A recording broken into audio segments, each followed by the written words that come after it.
நல்லவர். அவர் ஒருபோதும் தவறு செய்ய மாட்டார். இந்த காலை வேளையில் உங்களை ஒவ்வொருத்தரையும் சந்திப்பது மிகுந்த மகிழ்ச்சியை தருகிறது.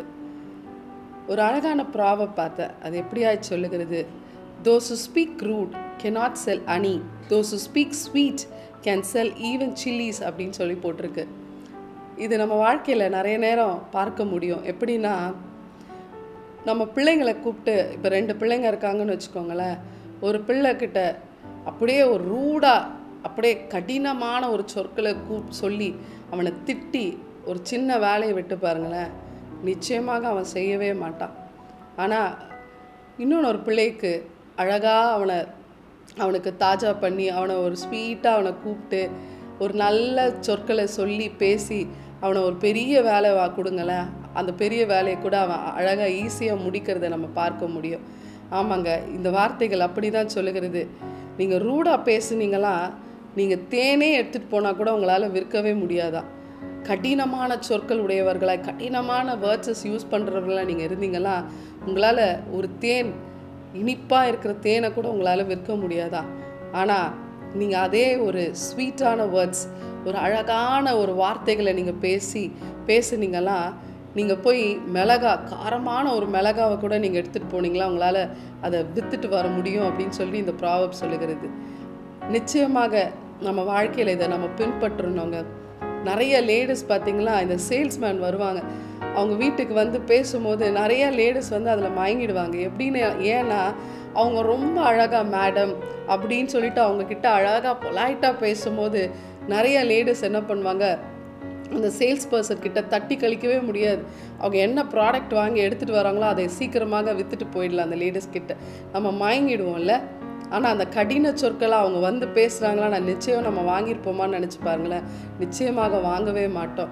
அதுதான் வசனமும் இப்படியா சொல்லுகிறது. நீதிமொழிகள் 15:1, மெதுவான பிரதி உத்தரம் உக்கிரத்தை மாற்றுமா. உக்கிரமான ஒரு சண்டையோ இல்லை உக்கிரமான ஒரு சூழ்நிலையோ உங்கள் வீட்டில் போகும்போது நீங்களும் சேர்ந்து கத்தி, நீங்களும் சேர்ந்து அதை வந்து ஒரு பெருசாக வார்த்தைகளை யூஸ் பண்ணி நீங்கள் பேசுனீங்களா, நிச்சயமாக அந்த உக்கிரம் அந்த சண்டை நிறுத்தப்படவே படாது. மாறாக கடும் சொற்கள் என்ன பண்ணுமா, கோபத்தை எழுப்புமா இருக்குமா, என்ன பண்ணுமா, இன்னும் சண்டையை மூட்டோமா, இன்னும் அதை என்ன சொல்கிறது, அதில் அந்த எரியிற நெருப்பில் எண்ணெய் ஊற்றுற மாதிரி இருக்குமா. ஆனால் மெதுவான பிரதி உத்திரம் வந்துச்சுன்னா என்ன பண்ணுமா, அது உக்கிரத்தை மாற்றுகிற வண்ணமாக இருக்குமா.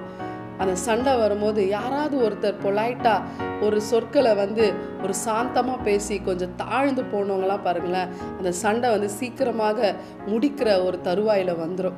ஆனால் மாறாக நம்ம கடும் சொற்களை யூஸ் பண்ணி, பேட் வேர்ட்ஸை யூஸ் பண்ணி, இல்லை அவங்கள நோகடிக்கிற மாதிரி வேர்ட்ஸை நம்ம யூஸ் பண்ணலாம், லாங்குவேஜஸை தேவையில்லாத லாங்குவேஜ் நம்ம யூஸ் பண்ணோன்னு வச்சுக்கோங்களேன், அந்த சண்டை எப்படி இருக்குமா, கோபத்தை எழுப்புகிற சண்டையாக இருக்கும். பிசாசானவன் கோபத்தை மூட்டி சண்டைகளை கொண்டு வர அவனுக்கு ஒரு சூழ்நிலைகளை நம்ம ஏற்படுத்தி கொடுக்கிறவர்களாய் நம்ம இருக்கிறோம். வசனம் சொல்லுது, நீங்கள் கோபம் கொண்டாலும் பாவம் செய்யாது இருங்கள் என்று வசனம் சொல்லுகிறது. அதனால இந்த காலை வேளையில் நீங்கள் ஒவ்வொருத்தரும் உங்கள் வாயின் வார்த்தைகளை நிதானித்து மெதுவான பிரதியுத்தரம் சொல்லுகிறவர்களாய் நீங்கள் மாறும் பொழுது பல சூழ்நிலைகளை நீங்கள் முடிவுக்கு கொண்டு வருகிறவர்களாய் நீங்கள் மாற முடியும். கர்த்தர் உங்களுக்கு உதவி செய்வார். இல்லை, என்னால் முடியல, நான் பேசணும்னு தான் நினைக்கிறேன், மெதுவாக பேசணும்னு நினைக்கிறேன், சாஃப்டாக ஆன்சர் பண்ணணும்னு தான் நினைக்கிறேன், ஆனால் என்னை மீறி வருது அப்படின்னு நீங்கள் சொல்கிறீங்களா, ஆவியானவர் உங்களுக்கு உதவி செய்வார். அவர்கிட்ட நீங்கள் சொல்லுங்கள், ஆண்டவரே எனக்கு உதவி செய்யுங்கன்னு கேட்கும்போது பரிசுத்த ஆவியானவர், உங்களை பலப்படுத்துகிற கிறிஸ்து, எல்லாவற்றையும் செய்ய அவருக்கு உங்களுக்கு பலனை தந்து உங்களுக்கு உதவி செய்ய அவர் வல்லவராக இருக்கிறார். இந்த காலை வேளையில் அவர்கிட்ட சொல்லுங்கள், அப்பா எனக்கு உதவி செய்யுங்கன்னு சொல்லுங்கள். உங்கள் வீட்டில் இருக்கிற எல்லா கன்ஃபியூஷன்ஸ், எல்லா கூச்சல், கத்தி பேசுறது எல்லாம், அந்த லாங்குவேஜ் எல்லாம் மாற்றிக்கோங்க. கர்த்தர் உங்களுக்கு உதவி செய்து அந்த சூழ்நிலையை மாற்ற அவர் வல்லவராக இருக்கிறார். ஹல்லேலூயா. கண்களை மூடி செபிப்போமா. அப்பா, உண்மை ஸ்தோத்திரிக்கிறோம், உண்மை மகிமைப்படுத்துகிறோம் கர்த்தாவே. இந்த காலை வேளையில் அப்பா, எந்தெந்த குடும்பங்களில் கர்த்தாவே, எந்தெந்த நபர்களுக்குள்ளப்பா இந்த மாதிரி வார்த்தைகள் கர்த்தாவே கிரியை செய்து கொண்டு இருக்கிறதோ, ஆண்டவரே சத்தமாய் பேசி கோபத்தை மூட்டுகிற வார்த்தைகளாய் அப்பா வந்து கொண்டு இருக்கிறதோ, இப்பொழுது கர்த்தாவே அப்படிப்பட்டவர்களை உங்கள் சமூகத்தில் அப்பா கேட்குறாங்க. ராஜா உதவி செய்யுங்கப்பா. ஆண்டவரே பலனற்றவர்களுக்கும் பலனுள்ளவர்களுக்கும் உதவி செய்கிறது உமக்கு லேசான காரியம் அப்பா. இப்பொழுது நீங்கள் அவர்களுக்கு உதவி செய்யுங்கப்பா. அவர்கள் வாயின் வரும் வார்த்தைகள் எல்லாம் ஆண்டவரே மெதுவான பிரதியுத்தரமாய் மாறட்டும் கர்த்தாவே. லெட் தி லாங்குவேஜஸ் பி அப்பா சேஞ்ச் லார்ட். அப்பா சேஞ்ச் பண்ண உதவி செய்யுங்க அப்பா. ஆண்டவரே எல்லாரும் ஆச்சரியப்படத்தக்கதாய் நீயா இப்படி மாறிட்டேன்னு என்று சொல்லத்தக்கதாய் சாட்சியாய் நீங்க நிறுத்தும்படியாக செபிக்கிறப்பா. சின்ன பிள்ளைகளிலிருந்து பெரியோர்கள் முதல் ஒவ்வொருத்தரையும் உடைய கரத்தில் ஒப்பு கொடுக்கிற ராஜா. ஒவ்வொருத்தரும் தங்களுடைய வார்த்தைகளை நிதானித்து பேச நீங்க கிருபை தரும்படி தந்ததுக்காக நன்றி செலுத்துறோம். ஆசீர்வதிங்க, பொறுப்பெடுத்துக் கொள்ளுங்க. இயேசு கிறிஸ்துவின் நாமத்தில் செபிக்கிறோம் நல்ல பிதாவே, ஆமென். ஹல்லேலூயா. கர்த்தர் உங்களுக்கு உதவி செய்வார். உங்கள் வாழ்க்கையில தோல்வியில ஜெயித்து வைத்திருக்கார். Praise the Lord. Daily blessing வேர்ட்ஸ்க்காக நீங்க எங்கிட்டு இருக்கீங்களா, இல்ல டெய்லி வார்த்தைகள் உங்களை வந்து ரீச் ஆகணும்னு நீங்க நினைக்கிறீங்களா? ப்ளீஸ் எங்களை வந்து யூடியூப்லயும் இன்ஸ்டாகிராம்லயும் ஃபேஸ்புக்லயும் ஃபாலோ பண்ணுங்க. கீழே ஆண்டில்ஸோட நேம்ஸ் கொடுக்கப்படும்.